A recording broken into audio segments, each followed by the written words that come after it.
ঝিকরগাছা না, ঝিকরগাছা মানে বাংলাদেশের যশোর জেলায় ছিলেন, গঙ্গানন্দপুরে ছিলেন। তখন গুরুপাদ পদ্ম একটা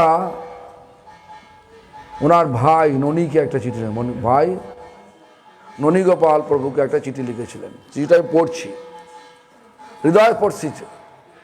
দেখুন কিরম পরিস্থিতি ছিল তার যে পরিস্থিতি দেখুন কি লিখছে। আমার প্রিয় ভাই ননী, চিঠিটা লিখছেন ভক্তি হৃদয় বন মহারাজ, ভজন কুটির, বৃন্দাবন, মথুরা, উত্তরপ্রদেশ, 24/1 মানে 24শে জানুয়ারি 1947 সাল।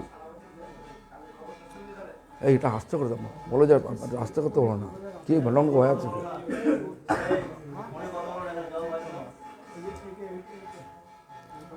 আমার প্রিয় ভাই ননী, কিছুদিন হলো তোমার কোনো পত্র পাইনি। আমি বাসে করে যাচ্ছি। আগামীকাল থেকে 3 দিনের জন্য একটা উৎসব আছে, সেখানে হরিকথা হবে। আমাকে হিন্দিতে হরিকথা বলতে হবে। বন মহারাজ হরিকথা বলবেন। আমাকে কিছু কীর্তন করতে হতে পারে। শ্রী শ্রী গোপীনাথের বাৎসরিক উৎসবের জন্য আমি কিছু পাঠাতে পারলাম না, লিখছেন। গোপীনাথের বাৎসরিক উৎসবের জন্য আমি কিছু পাঠাতে পারলাম না। আমার চোখের জলেই গোপীনাথকে গ্রহণ করতে বলো। আমার চোখের জলে, দেখুন কেন পরে লিখছেন, আমি সৌভাগ্য থেকে বঞ্চিত, কিছু পাঠাতে পারলাম না। আমরা সব নিতে আসি এখানে। আর গুরুদেব তিনি যেটা পরে আছে, মাত্র 25 টাকা পেয়েছিলাম, হ্যাঁ, আমার এই টাকাটা বাসায় ভাড়া বাবুর লাগবে, খরচা আছে, পাঠাতে পারলাম না। পরে লিখেছেন, আমি সৌভাগ্য থেকে বঞ্চিত। কোন সৌভাগ্য থেকে? গোপীনাথের সেবা বঞ্চিত। শ্রীমান ক্ষিতীশ মানে পরবর্তীকালে ওনার নাম হয়েছিল অরণ্য মহারাজ, তার আগের নাম ছিল কৃষ্ণশরণ প্রভু। ক্ষিতীশ তাইতে নাকি ক্ষিতীশ প্রভু, সুদাম আমি জানি না। ওই তো তারপরে কৃষ্ণশরণ প্রভু হয়েছিল, তারপরে অরণ্য মহারাজের নাম হয়েছিল। সেই শ্রীমান ক্ষিতীশ উৎসবের জন্য কিছু আয়োজন করার চেষ্টা করছে। আমি জানি না তার শারীরিক অবস্থা এখন কেমন। যেটা লিখছেন গুরুদেব লিখছেন 1947 সালের 24শে জানুয়ারি। হ্যাঁ,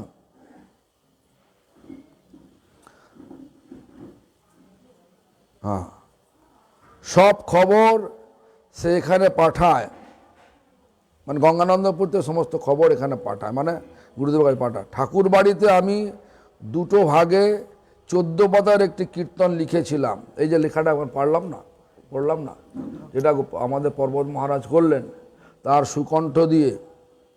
আর উনি মানে ওনাকে দিয়ে গুরুদেব করালেন। হৃদয় পড়ছে কীর্তন। ঠাকুর বাড়িতে আমি 2 ভাগে 14 পাতার একটি কীর্তন লিখেছিলাম এবং 17 পাতার একটি প্রবন্ধ। সভায় সেই লেখাটি আলোচনা করতে হবে। দেখুন এই চিঠির মধ্যে আছে যে এই গোপীনাথ বিজ্ঞপ্তি যিনি লিখেছিলেন 14 পাতা বিশিষ্ট, এই আজকের দিনে উৎসবে, গোপীনাথের উৎসবে, এটা উনি 1947 সালে বলেছিলেন। তখন এই মন্দিরও হয় না, কাল্লা মন্দিরও হয়নি, বিগ্রহ তখন ওখানে ছিলেন, গঙ্গানন্দপুরে ছিলেন। হ্যাঁ, সবাই সেই লেখাটি আলোচনা করতে হবে। আমি সেগুলি পাঠিয়েছি। যদি এই লেখাগুলি গোপীনাথকে শোনানো হয় তাহলে তিনি খুশি হবেন। মা তো আর নেই, মানে ওনার যে মা রামরঙ্গিনী দেবী নেই, তিনি যখন জীবিত ছিলেন আমি তাকে বলতে পারিনি যে আমি সন্ন্যাস নিতে চেয়েছিলাম। তিনি সারা জীবন ধরে অনেক কষ্ট পেয়েছেন, আমি তাকে অনেক যন্ত্রণা দিয়েছি। আমি বাবা মা দুজনকেই সীমাহীন কষ্ট দিয়েছি। ওনার হাতে লেখা চিঠি। আমি তোমাদের সকলকেই প্রচুর কাঁদিয়েছি। দেখছেন, আদৌ কাঁদার নেই। দেখুন দেখুন, একজন ব্যক্তি যদি ভগবানের সেবার জন্য সম্পূর্ণ আত্মনিয়োগ করেন,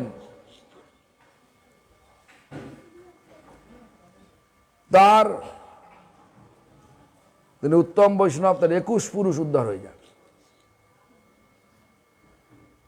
আমরা বাবা মাকে দেখি, কিরাম দেখি, অন্ন দিই, ডাল দিই, খাবার টাবার দিই। প্রকৃত দেখা কি,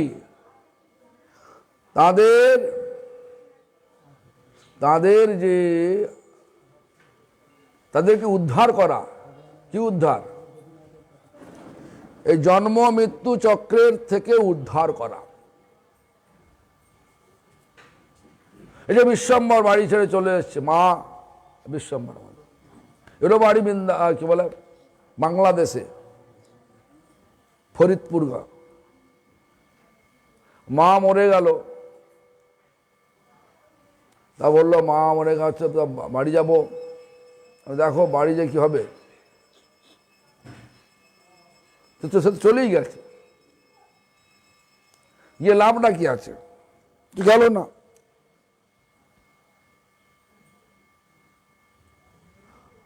পর্বত মা তো বাড়ি ভুলেই গেছে নাকি?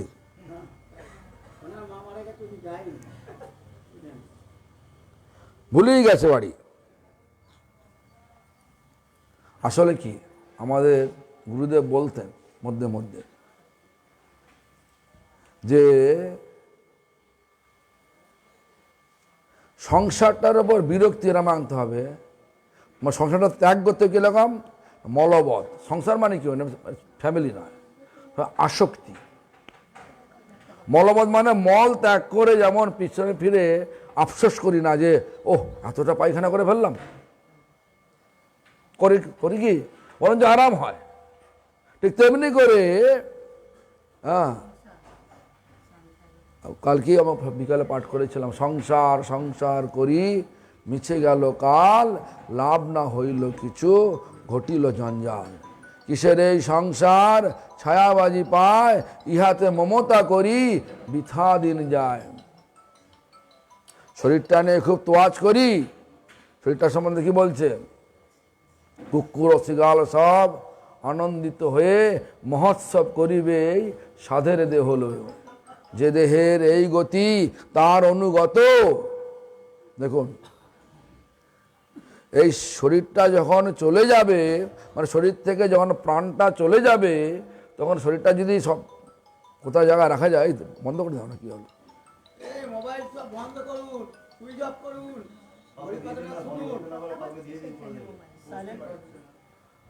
তো সেরাম ধরনের যাও, দেখুন কিরাম হৃদয় স্পর্শী চিঠি। দেখুন, তিনি যখন মা যখন জীবিত ছিলেন, আমি তাকে বলতে পারিনি যে আমি সন্ন্যাস নিতে চেয়েছিলাম। তিনি সারা জীবন ধরে অনেক কষ্ট পেয়েছেন, আমি তাকে অনেক যন্ত্রণা দিয়েছি। আমি বাবা মা দুজনকে সীমাহীন কষ্ট দিয়েছি। লিখছেন উনি, আমি তোমাদের সকলকেই প্রচুর কাঁদিয়েছি। আজ গোপীনাথ কৃপা করে আমাকে বৃন্দাবনে রেখেছেন এবং নিশ্চিন্তে তার সেবা করার জন্য ও তাকে স্মরণ করার জন্য সন্ন্যাস গ্রহণ করার অনুপ্রেরণা দিয়েছেন। আমরা তো সন্ন্যাস নেবার জন্য ব্যস্ত হয়ে যাই, কেন সন্ন্যাসী হলে যেমন যে দিচ্ছিলেন, কাউকে টাকা দেবেন, 100 টাকা করে সকলকে দেবে, কীর্তনের মাঝখানে এসে দেবে। হ্যাঁ, সকলকে মানে 3 জন সন্ন্যাসী 3 জনকে 100 টাকা করে দেবে। আমি দান যান মন্দিরে রাখুন। সন্ন্যাসের মজা আছে তো, বিনা আয়াসে অনেক টাকা পাওয়া যায়, ভালো খাবার পাওয়া যায়। সবাই সন্ন্যাসী হতে চায়, আমিও সন্ন্যাসী হতে চাই। আর এখানে দেখুন গুরুদেব বলছেন আজ গোপীনাথ কৃপা করে, দেখুন প্রভুপাদ ভক্তি সিদ্ধ সৎসঙ্গ ঠাকুর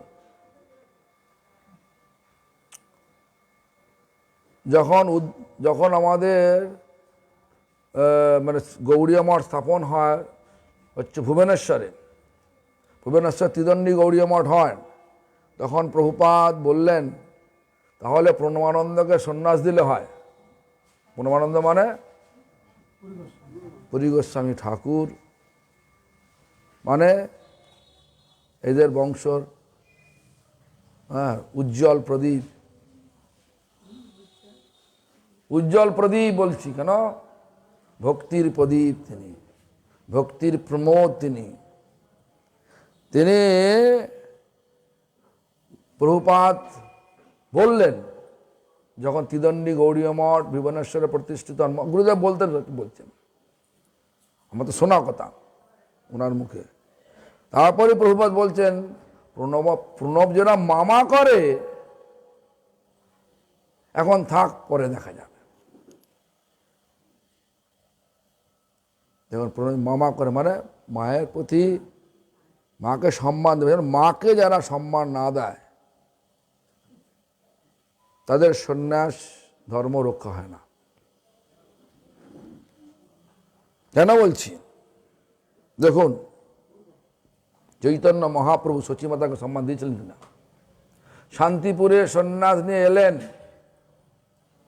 আর বললেন সচিমাতাকে খবর দেওয়া হোক, এখানে আনা হোক।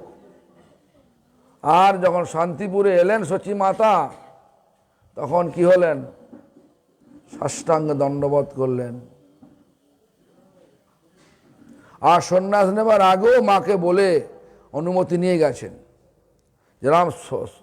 যেরাম ছবিতে দেখা যায় উনি লুকিয়ে চলে যাচ্ছেন, আমাদের শাস্ত্রে এরকম লেখা নেই। লুকিয়ে বিষ্ণুপ্রিয়া বিশ্রাম করছেন, লুকিয়ে চলে যাচ্ছেন, এটা শাস্ত্রে নেই। বিষ্ণুপ্রিয়াও জাগ্রত, আর মা দুয়ারে বসে আছেন। দুয়ারে বলতে কি বলে, কি ভাই বাংলা কি বলে? দুয়ারই বলে তো। হ্যাঁ, দুয়ারে বসে আছেন, বারান্দা বসে আছেন আর কাঁদছেন। তো এই মনে মাকে সম্মান দিতেন। আমার মনে আছে গুরুদেব বলতেন, প্রভুপাদ মধ্যে মধ্যে যখন প্রসাদ পাতেন না, সকলে সমস্ত ভক্ত মিলে একসঙ্গে যে প্রসাদ পেতেন, প্রভুপাদ ওই প্রসাদ কক্ষে এসে যেতেন। এসে গিয়ে বলতেন প্রণব কোথায় গেল, প্রণব ও যশুর এলো, গুড় খায় বেশি, গুড় দাও। তারপরে কোনো সময় যখন ওনার মা চিঠি দিতেন, বাবা চিঠি দিতেন, বাড়িতে চিঠি দিতেন, তখন বলতেন প্রণবের মা চিঠি দিয়েছে একটা, তা পড়ে আমারই চোখে জল আসে। তাহলে প্রণবকে চিঠিটা দিলে তাহলে কিরাম মনে হবে, ওনার কি মনে হবে?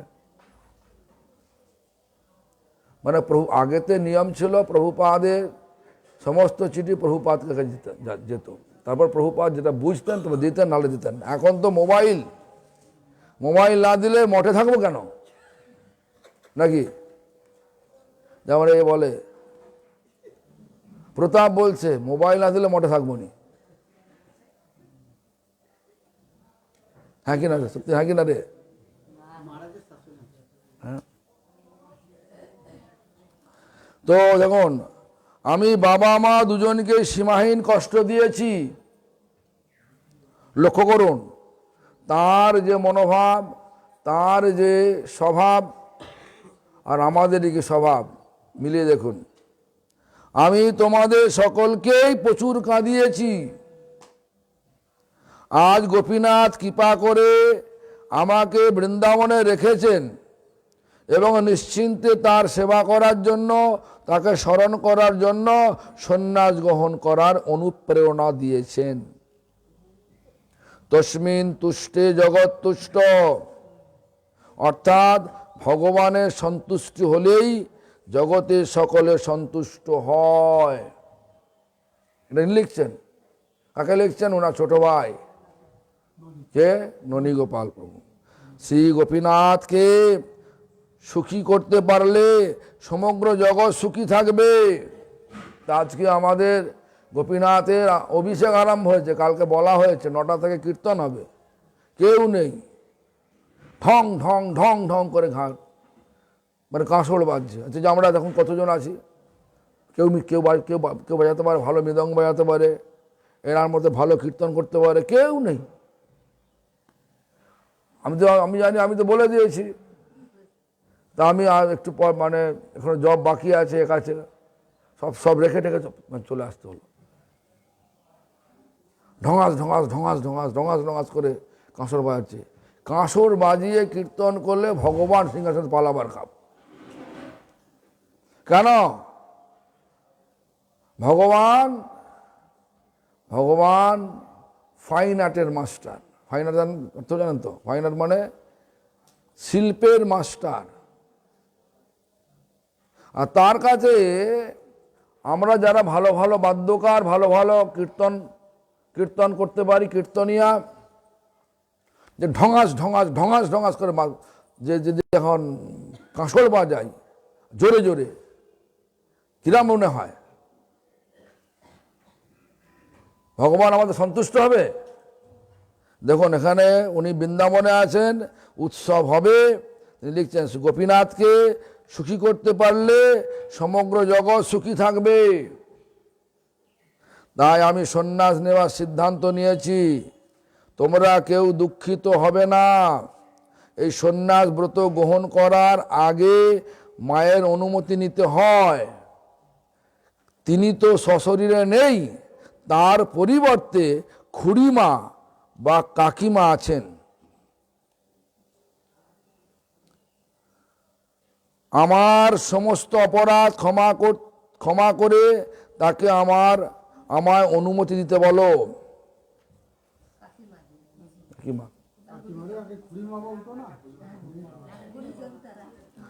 আমার সমস্ত অপরাধ ক্ষমা করে, দেখুন, তাকে আমায় অনুমতি দিতে বলো।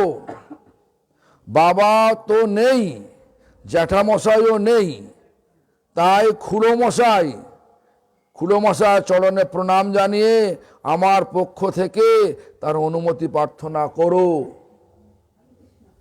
দেখুন,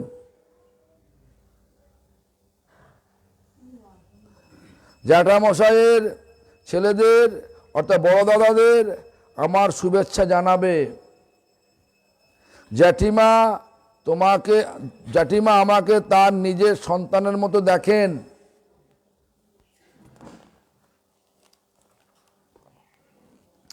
আমি তাকে মায়ের মতো শ্রদ্ধা করি। তাকে বলো আমাকে আশীর্বাদ করতে। তখন জ্যাঠিমা তার বেঁচে ছিলেন। আমার থেকে ছোট বড় সকলকে যেন আমার প্রতি সকলে যেন আমার প্রতি সন্তুষ্ট হয়, এই আশা করি। লিখছেন গত মাসের 22 তারিখ রাত্রে স্বপ্ন দেখেছিলাম গীতার মেয়ে, জানি না কে গীতা, তাই গীতার মেয়ে দুর্গা আমার কোলে বসে প্রসাদ পেতে চাইছে। তুমি আমাকে কিছু প্রসাদ, তুমি তাকে কিছু প্রসাদ দিও, তোমাকে না, তুমি তাকে কিছু প্রসাদ দিও। মানে গীতার মেয়ে দুর্গা তার কোলে বসে, আমার কোলে বসে প্রসাদ পেতে চাইছে, স্বপ্নে দেখেছেন।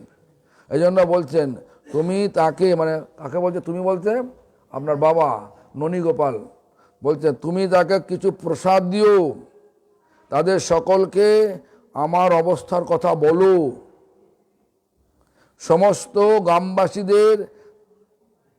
সমস্ত গ্রামবাসীদের জানিও, সন্ন্যাস নেওয়ার পর গোপীনাথ যতদিন গঙ্গানন্দপুরে থাকবে মাঝে মাঝে ওখানে যাব। যদিও সন্ন্যাস ধর্মের নিয়মানুযায়ী পূর্বাশ্রমে যাওয়ার নিয়ম নেই, তথাপি গোপীনাথ সেখানে থাকলে আমি যেতে বাধ্য। সেখানে আমার কিছু গ্রন্থ আছে। সম্ভবত গৌর পূর্ণিমার পর আমি গঙ্গানন্দপুর যাব। আশা করি বানপুরে, জানি না বানপুরটা কোথায় জানেন? হ্যাঁ তাই সম্ভব, আশা করি বানপুরে শ্রীমান খোকা ভালো আছে। কে তোমার কাকা?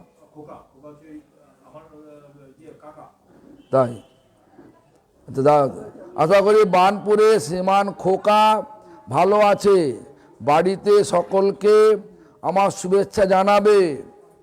শ্রীমান বিষ্ণু দাস, শ্রীমতী ভক্তি এবং তার দুই বোন যথু এবং প্রতিবেশীদের আমার শুভেচ্ছা জানাবে। জানি না কে বিষ্ণু দাসরা, কে জানি না, জানেন? শ্রীমান বিষ্ণু দাস, আচ্ছা দাঁড়া, শেষ বলছে শ্রীমান বিষ্ণু দাস, শ্রীমতী ভক্তি,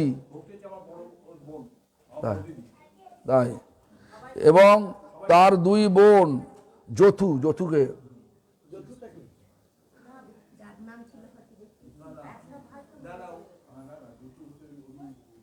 যাক, যথু এবং প্রতিবেশীদের, দেখুন নেবার আগে সন্ন্যাস নেবার আগে সকলকে এবং প্রতিবেশীদেরকে আমার শুভেচ্ছা জানাবে। এটা হয়ে যাক, হ্যাঁ হয়ে গেলে এটা শেষ করে, হ্যাঁ ঠিক আছে।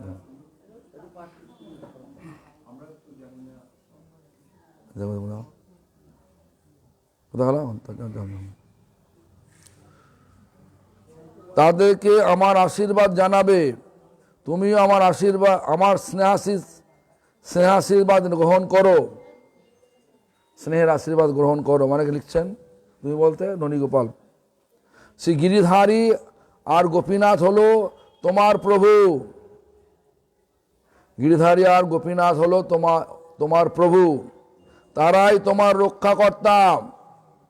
তাদের কাছে আত্মসমর্পণ করো। দেখুন আপনারা কিন্তু করেননি। তারপর সন্ন্যাসের পর আমার ভিক্ষার ঝুলি কাঁধে নিয়ে বলবো, হে গোপীনাথ দেখি কি ঘটে। মামা মামিমাকে আমার প্রণাম জানিবে। যা করাবে সেটা উৎসব হবে।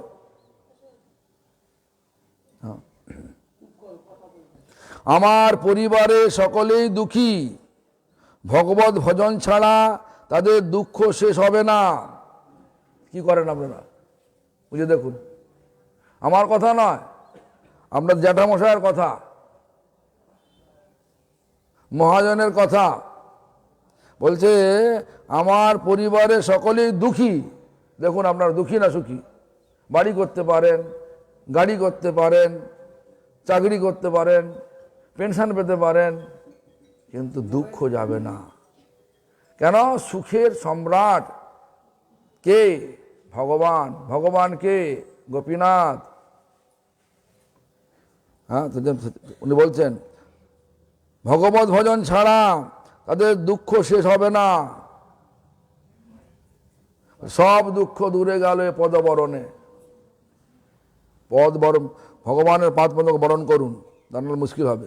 যদি সম্ভব হয় আমার লেখা প্রবন্ধটা মহিতোষদাকে, জানি না মহিতোষদাকে একবার দেখালে ভালো হয়।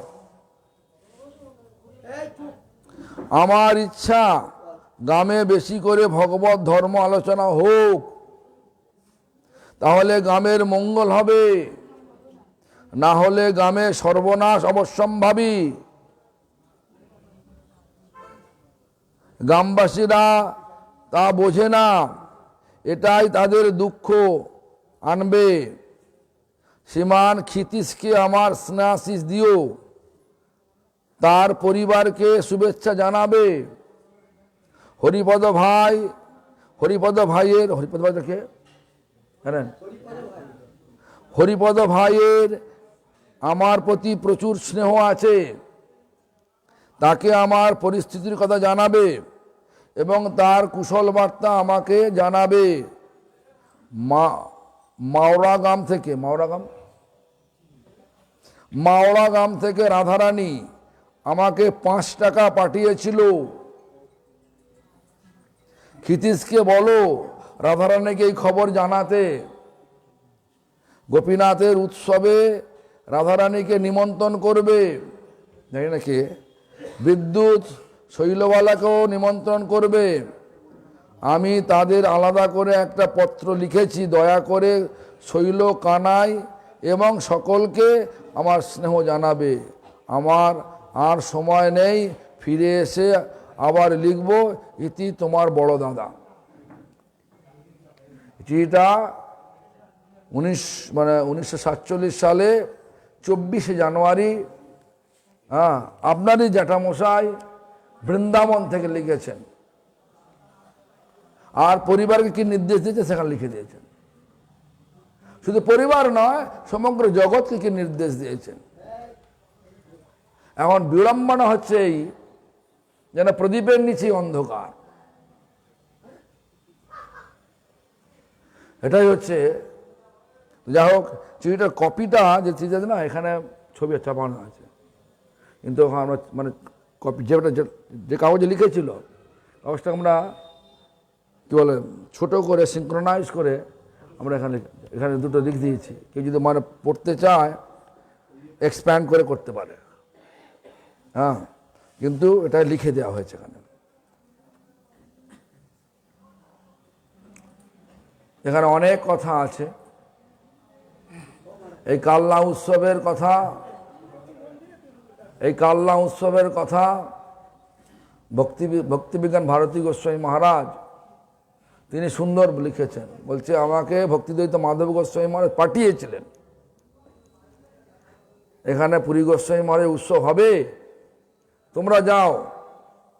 ভক্তিবিজ্ঞান ভারতী গোস্বামী মহারাজ, কেশব প্রভু আর কে এসে আর 2-4 জন এসেছিলেন। দেখছে যে উৎসবের কোনো আয়োজন নেই,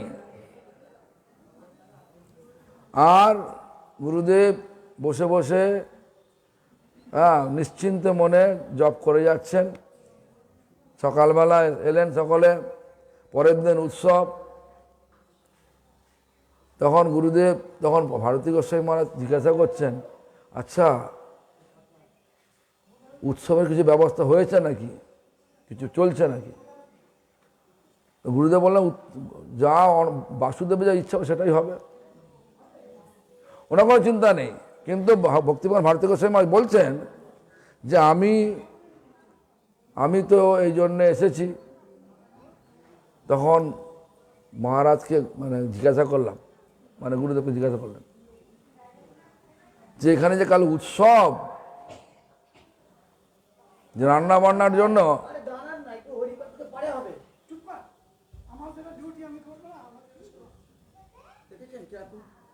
না, ওনার দোষ নেই।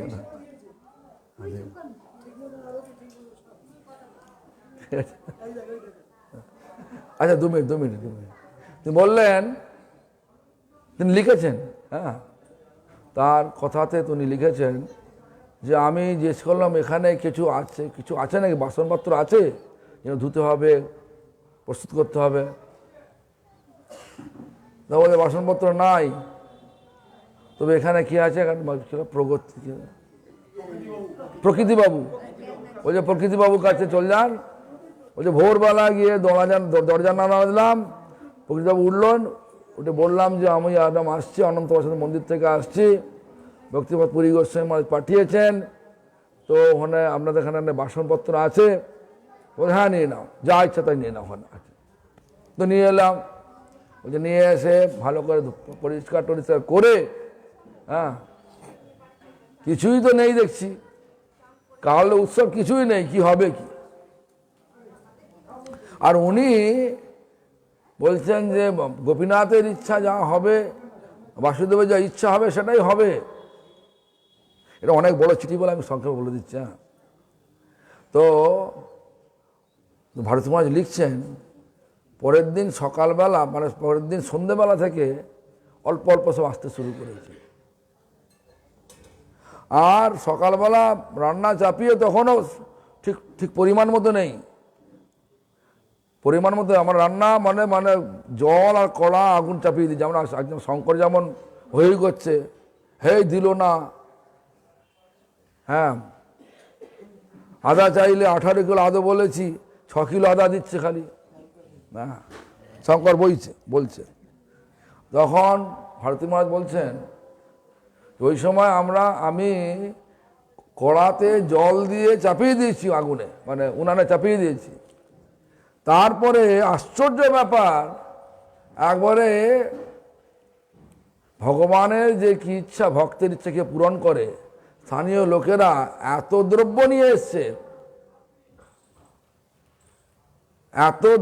নিয়ে এসছে, উৎসব হয়েও সব বেঁচে গেল। ভক্তের ইচ্ছা ভগবান পূর্ণ করে, সেজন্য সকলে ভক্ত হন। তো যাই হোক, এখন সাধু মহারাজের আদেশ মানতে হবে। আর যারা সুন্দর গলা কীর্তন করতে পারে পর্বত মহারাজ, এটাই আমার দুঃখ। পর্বত মহারাজ কীর্তন করলে ভগবান খুশি হন, গুরুদেব খুশি হতেন, কিন্তু উনি আসেন না, সময় আসেন না।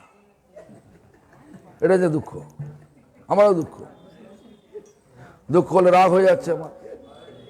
যাই হোক, আর একটা কথা, এই যে গ্রন্থটা ভাববেন না যে এটা একটা হেলাফালা গ্রন্থ। যা গুরুদেবের জীবনীতে আছে, চিঠি থেকে ডায়েরি থেকে যা কিছু পেয়েছি এবং ওনার মুখে যেটা শুনেছি, সেগুলো সাজিয়ে গুছিয়ে লেখা আছে। এটা ওনার জীবনী বিভিন্ন ভাষায় প্রকাশ হয়েছে, হিন্দি ভাষায়, বাংলা ভাষায়, ইংরেজি ভাষায়। এখনও প্রকাশ হয় না, তবে হবার পথে। আর চাইনিজ ভাষায়, স্প্যানিশ ভাষায়, রাশিয়ান ভাষায়, এই যাবৎ এতগুলো ভাষাতে হয়েছে। আর আমাদের তামিল লোকেরা, তামিল ভক্তরা তামিল ভাষায় করছে, তামিল ভাষায় করছে। কর্ণাটকের ভক্তরা কর্ণাটক ভাষায় করছে, এখনও সমাপ্ত হয় না, ওদের অনুবাদ চলছে, সব বিভিন্ন ভাষায় প্রকাশিত হচ্ছে। তো আপনারা যদি সত্যিকারের গুরুদেবকে শুদ্ধ ভক্ত বলে মনে করেন, অবশ্যই তিনি শুদ্ধ ভক্ত, তো আপনারা এটা নিয়ে পড়ুন। গ্রন্থটা করতে যারা করেছে তারা অনেক অনেক কষ্ট স্বীকার করেছেন। কেন? ছবি আঁকতে হয়েছে। গুরুদেব যে সমস্ত বর্ণনা দিতেন, সেই বর্ণনাগুলো অনুযায়ী ছবি আঁকতে হয়েছে। দেখবেন অনেক বইতে দেখবেন ছবি আছে, দেখবেন। হ্যাঁ, সমস্ত। এবং আপনাদের কাল্লা মন্দিরটাও ফটো তোলা নয়, হাতে আঁকা। সেখানে প্রসাদ পাচ্ছে সব, সেসব লেখা দেওয়া আছে। যাই হোক, এইটা মূল্য করেছে আমাদের প্রকাশনা, বাংলা প্রকাশনা বিভাগ 400 টাকা, হিন্দি প্রকাশনা বিভাগ 400 টাকা করেছেন। হিন্দি কপিটা আমাদের কাছে নেই এখন। হিন্দি কপি আজ থাকে সব দিল্লির ভক্তদের কাছে। আমি যদি বলেন আমাদের হিন্দি কপি অ্যাভেলেবেল হিন্দি ভক্তদের কাছে, সেই ভক্তের মুখ্য ভূমিকা আমাদের বিশ্বম্বরবাবু জানে। তার নাম হচ্ছে যজ্ঞেশ্বর প্রভু, তিনি সব হিন্দি কপি রেখে দিয়েছেন। ইংরেজি কপি এখনও প্রকাশ হয় না, তো ইংরেজি কপি আশা করি এই দোলের মধ্যে হয়ে যাবে প্রকাশ। আর সেই কপিটা পাওয়া যাবে মন্ডলা পাবলিশিং ডিপার্টমেন্ট থেকে। তো যাই হোক, আমার ইচ্ছা আপনারা সকলে এই যে মহাজনকে জানুন, এই বই পড়ে। 400 টাকাটা চিন্তা করবেন না। একটা পবিত্র চরিত্র, যে চরিত্র পাঠ করলে ভগবান সুখ পাবেন, আপনার চরিত্রের পরিবর্তন হবে। এই জন্য আপনারা যদি নিতে চান এখানে বই আছে, গ্রন্থ আছে, আমাদের চন্দন প্রভু নিয়ে এসছেন গ্রন্থ, তোর থেকে সংগ্রহ করবেন, 400 টাকা করে দাম। তো এখন আমাদের আরতি শুরু হবে, আর সেই সুকণ্ঠে কীর্তনিয়া কণ্ঠে কীর্তন আরতি কীর্তন করবেন আমাদের ভক্তি স্বরূপ